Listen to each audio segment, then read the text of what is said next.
이 시간 우리에게 주시는 하나님의 말씀은 구약 성경 욥기 28장 12절에서 13절의 말씀입니다.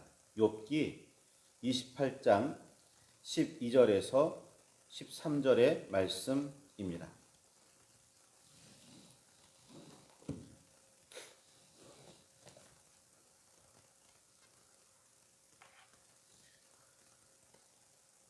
찾으셨으면 우리 함께 말씀을 봉독하시겠습니다. 그러나 지혜는 어디서 얻으며 명철이 있는 곳은 어디인고 그 길을 사람이 알지 못하나니 사람이 사는 땅에서는 찾을 수 없구나. 아멘. 주님 우리의 마음을 여시어 말씀을 깨닫게 하옵소서. 아멘.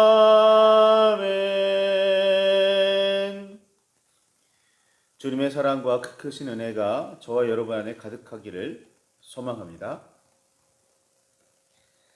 욥은 어느 날 갑자기 자신을 덮친 재앙들 때문에 엄청난 고통을 겪어야 했습니다. 재산은 모두 약탈당했고 자녀 모두를 하루아침에 잃었습니다. 몸에는 매우 심한 피부병이 생겼고 깨진 그릇 조각으로 몸을 긁어야 잠시나마 시원함을 느낄 수 있을 정도였습니다. 사랑하는 아내는 차라리 하나님을 저주하고 죽으라고 악담을 퍼부었고 믿었던 친구들도 욥을 향한 의심의 눈초리를 거두지 않았습니다. 욥은 세상에 홀로 남아있는 사람처럼 되었고 욥에게 도움을 베푸는 사람은 아무도 없었습니다. 욥의 친구들은 욥이 뭔가 죄를 숨겨두고 있다고 생각했습니다. 그렇지 않고서는 욥이 당하고 있었던 재앙을 설명할 방법이 없었습니다. 친구들은 그렇게 배웠고 경험했고 깨닫고 있었습니다. 조상들도 그런 지혜를 그들에게 전해주었습니다. 더구나 욥이 숨겨둔 죄는 그 엄청난 재앙을 겪어야 할 만큼 대단히 악하다고 확신했습니다. 욥이 죄인이라는 증거는 욥이 당하고 있었던 재앙과 고통이 전부였지만 친구들은 다른 어떤 증인이나 물증을 찾을 필요 없이 그 정도로 충분하다고 여겼습니다. 친구들이 보기에 욥이 당하고 있는 현실이 곧 부정하지 못할 확실한 증거였습니다. 친구들은 욥이 너무나도 확실한 죄인이라고 단정 지었습니다. 친구들은 여호와는 정의와 공의의 하나님이심을 믿어 의심하지 않았습니다. 실수하지도 않으시는 하나님께서 욥에 대해 잘못 판결하실 리도 없고 죄도 없이 징벌을 베푸실 리도 없었습니다. 그러니 여호와께서 그런 모진 재앙을 욥에게 내리셨다면 욥은 너무나 분명한 죄인임에 확실했습니다. 이는 당시 욥마저도 인정하고 있던 지혜였고 시대가 아무리 바뀌어도 변하지 않을 진리로 여겨지고 있었습니다. 따라서 친구들은 욥을 죄인이 아니라고 생각할 만한 그 어떤 증거도 찾을 수가 없었습니다. 그러나 욥은 자신이 그런 재앙들을 받아 마땅한 죄인이라고 인정할 수가 없었습니다. 욥은 죄에 민감하였으며 죄를 짓지 않으려고 평소에 그렇게 애를 쓰며 살았기 때문이었습니다. 욥도 친구들 못지않게 지혜로운 사람이었고 스스로 죄인임을 받아들일 수 없었기에 여러 재앙이 자신에게 임한 후에 자신을 더욱 꼼꼼하게 돌아보았으리라 여겨집니다. 자신이 어떤 악을 행한 죄인인지 누구보다 철저히 따져보았으리라 여겨집니다. 그러나 욥은 자신에게서 어떤 악도 죄도 찾을 수가 없었습니다. 욥은 자신이 처한 상황을 이해하거나 설명할 방법이 없었습니다.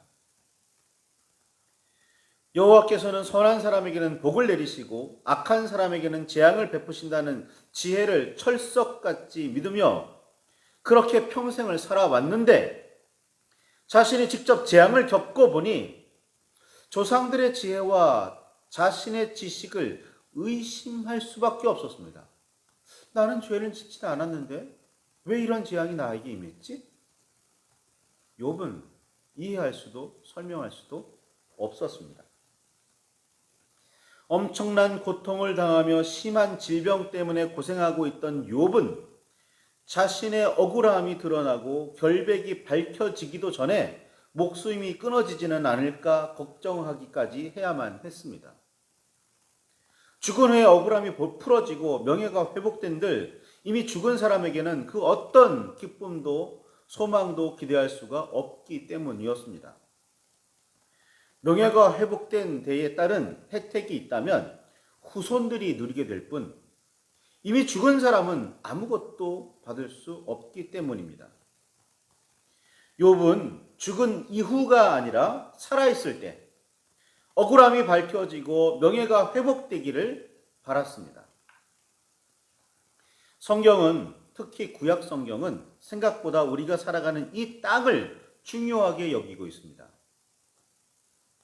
예수님께서도 마태복음 12장 28절에 내가 하나님의 성령을 힘입어 귀신을 쫓아내는 것이면 하나님의 나라가 이미 너희에게 임하였느니라 라고 말씀하셨습니다. 예수 그리스도께서 이 땅에 오셔서 성령을 힘입어 귀신을 쫓아내셨으니 하나님의 나라가 이미 그때 그곳에 임했었다는 의미입니다.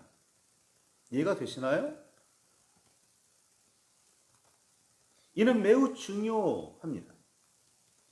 하나님의 나라는 하나님의 통치가 이루어지는 장소입니다. 죽음 이후의 영적인 세상만이 아니라 하나님의 통치를 인정하고 받아들이고 그대로 살아간다면 죽음 이전의 세상, 우리가 살아가는 오늘 이 땅이라도 하나님의 나라가 됩니다. 예수님께서 제자들에게 이렇게 말씀하시죠. 마태복음 6장 10절에 기도를 가르치시면서 나라가 임하시오며 뜻이 하늘에서 이루어진 것 같이 땅에서도 이루어지이다 라고 기도하라고 가르치셨습니다. 왜? 하나님의 나라는 하늘에서만 이루어지는 게 아니라 이 땅에서도 이루어져야 한다는 겁니다. 그리스도인은 이 땅에서도 하나님의 통치가 이루어지는 나라를 이루어 가야 합니다.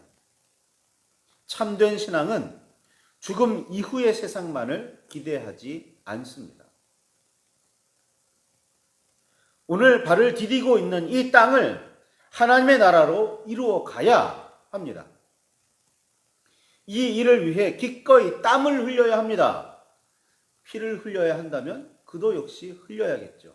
목숨을 바쳐야 한다면 그도 마찬가지일 겁니다.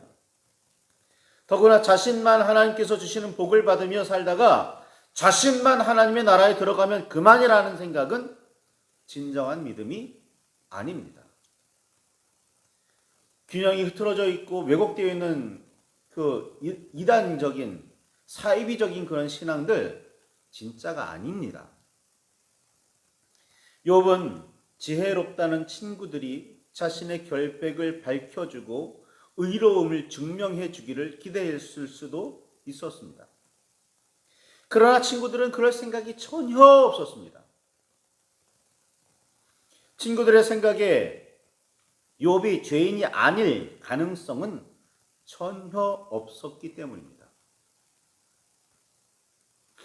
지식을 총동원하고 온갖 지혜를 짜낸 결과 그들은 욥이 빼도 박도 못할 분명한 죄인이라고 판단했습니다. 욥은 이를 인정할 수도 없었고 받아들일 수도 없었습니다. 말도 안 되는 결론이었기 때문입니다. 욥기 28장 12절에 자신을 다그치고 자신에 대해서 단정 짓는 친구들에게 이렇게 말합니다. 지혜는 어디서 얻으며 명철이 있는 곳은 어디인고? 라고 말이죠. 너희들이 가지고 있는 그런 지혜는 대체 어디에서 얻었고, 너희들이 지금 나를 판단하고 있는 그런 명철은 도대체 어디에서 찾을 수 있었느냐라는 뜻입니다. 가깝게 오래 사귄 사람이라는 친구들이라면서 엄청난 고통을 겪고 있는 자신을 찾아와서는 위로하지도 않고 힘이 되어주지도 않으며 하소연하는 말 한마디 들어주지도 않는 친구들에게 하는 말이었습니다. 오죽하면 욥기 6장 14절에 이르면 낙심한 자가 비록 젖는 자를 경외하기를 저버릴지라도 그의 친구로부터는 동정을 받느니라 라고 대꾸했겠습니까? 아무리 그래도 친구라면 힘들어하는 친구를 위해 동정하고 위로해야 하지 않느냐고 말입니다. 욥이 아무리 사정해도 친구들에게는 정의와 공의가 그 무엇보다 중요했던 모양입니다. 친구들은 욥을 계속해서 몰아세웠고 욥은 마침내 친구들에게 너희가 깨달은 지혜와 명철이 의심의 여지 없는 분명한 진리이기는 하느냐라고 묻기에 이릅니다.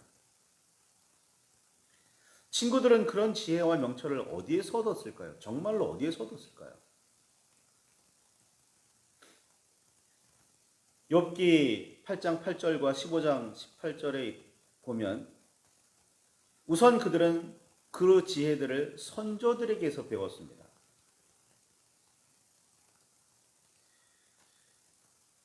옛시대 사람들의 가르침, 조상들이 터득한 일들을 너는 배워야 한다고 욥에게 말할 수 있었습니다.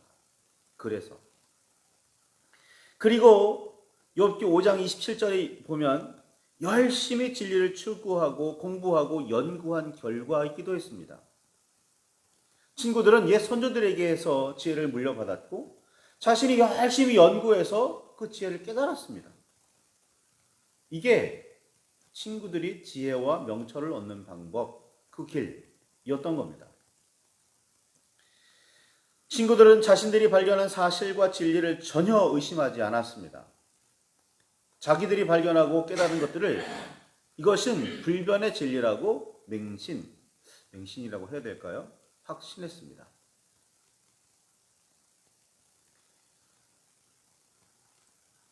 의심할 이유, 자신이 발견한 진리를 부정할 그런 필요도 없었고 그럴 만한 가치도 없었습니다. 자신들의 지혜와 명철을 한없이 신뢰하고 있었기 때문에 더더구나 그럴 필요도 이유도 없었습니다. 그런 친구들에게 욥은 지혜와 명철이 도대체 어디에서 왔는지를 묻고 있습니다. 그리고는 이어서 욥기 28장 13절에 그 길은 사람이 알지 못하나니 사람 사는 땅에서는 찾을 수 없구나 라고 말하기에 이릅니다. 참된 지혜와 온전한 명철이 어디에서 어디로 오는지 사람은 알 수 없다고 말입니다.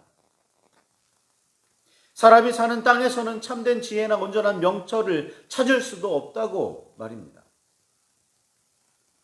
욥은 자신이 직접 재앙을 겪어보고 고통을 경험해 보니 자신이 나아가 인간이 가지고 있다는 지혜와 명철이 한없이 보잘것없다는 사실을 알게 되었습니다.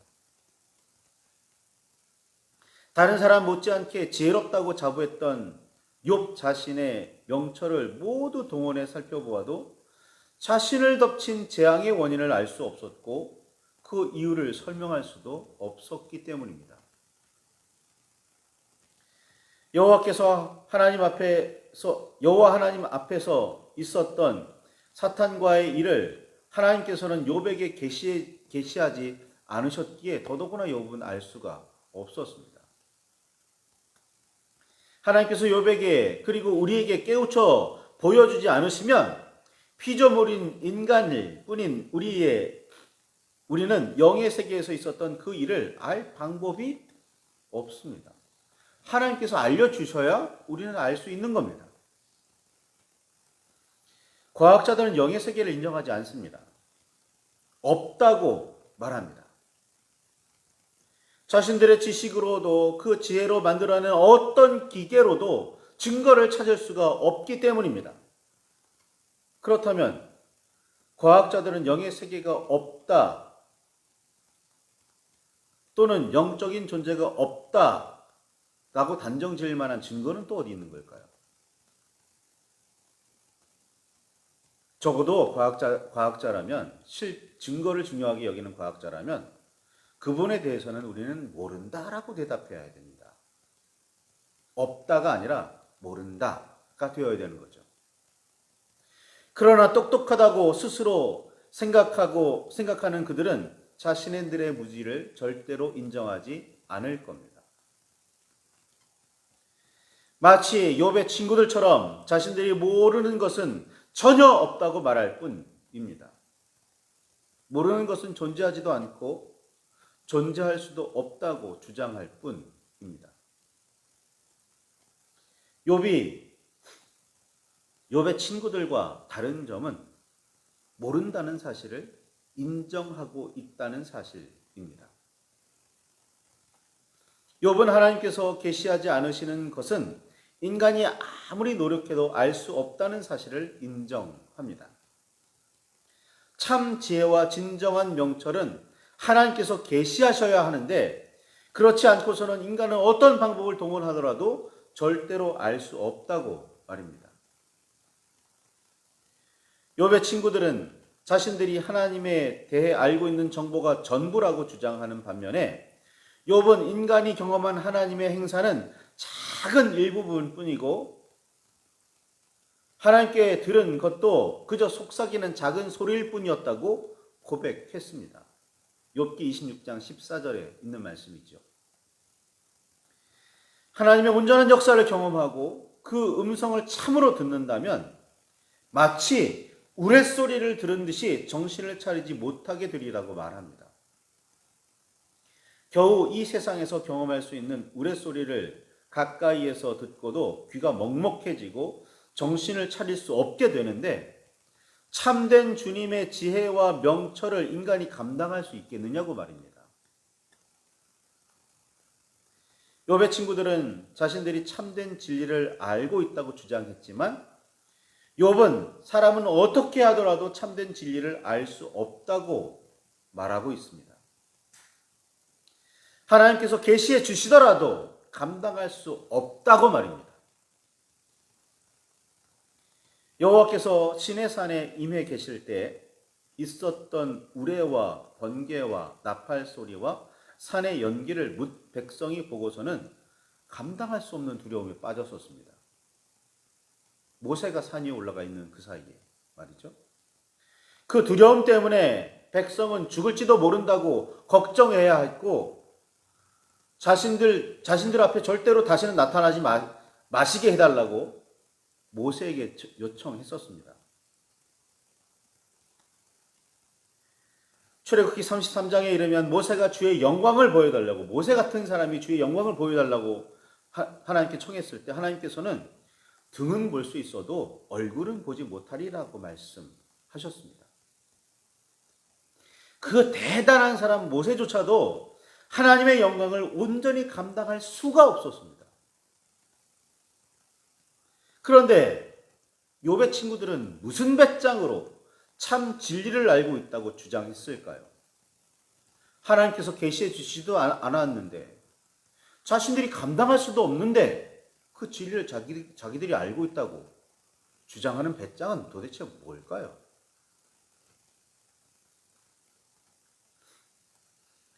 욥처럼 그들은 잘 모른다고 대답했어야 합니다. 하나님께서 하시는 일에 대해서는 잘 이해할 수도 없고 온전히 알 수도 없다는 욥의 대답이 오히려 참된 지식이요 온전한 지혜입니다.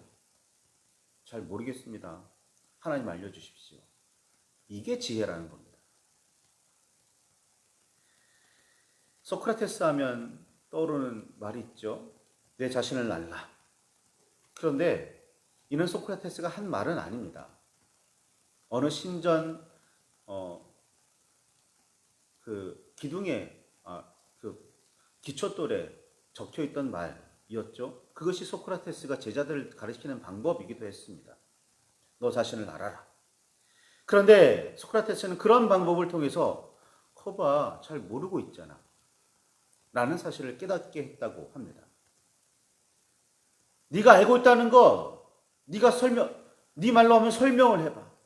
근데 아무도 설명 못 하잖아요. 그럼 모르는 거야 라고 가르쳤다는 겁니다. 그러니까 소크라테스는 지식을 가르친 게 아니라 네가 모르고 있다는 너 자신을 알아라 라고 가르친 겁니다. 이해가 되세요? 그러니까 안다고 말하는 게 지혜가 아니라 모른다고 말하는 게 지혜라는 겁니다. 이걸 좀 기독교적인 용어로 바꾸면 신비입니다. 미스틱인 거예요. 본 것 같기는 한데 뭘 봤는지는 잘 모르겠고, 들은 것 같기는 한데 뭘 들었는지는 정확하게 모르겠어. 이건 거예요. 에스겔서를 보면 에스겔 선지자가 하나님께서 자신을 찾아오시는 그 모양을 기록해 둡니다. 굉장히 놀라운 모양, 굉장히 거창한 모양을 하나님께서 수레를 타고 오시는 그런 모양을 기록해 놓는데 읽어도 도대체 무슨 모양인 건지, 도대체 어쩌자는 건지 알 수가 없어요. 그게 신비예요. 굳이 그려놓으려고 할 필요 없고, 굳이 완벽하게 설명하려고 할 필요가 없습니다. 왜? 보아도 잘 설명을 못하겠고, 들어도 무슨 말인지 모르겠거든요. 그런데 오늘날에는 그런 신비를 인정하려고 하지 않는 풍토가 있습니다. 심지어 그리스도인들조차 여호와 하나님을 섬기고 있다는 신앙인조차 말이죠. 인류가 쌓아놓은 지식과 지혜가 정말 전부일까요? 그런 지혜와 지식으로 이 땅의 세상의 모든 일들을 설명할 수 있을까요? 아니, 이 땅에서 이루어지는 일들을 나름 설명할 수 있을지 모르지나 영의 세계에서 벌어지는 일들을 설명할 수 있을까요?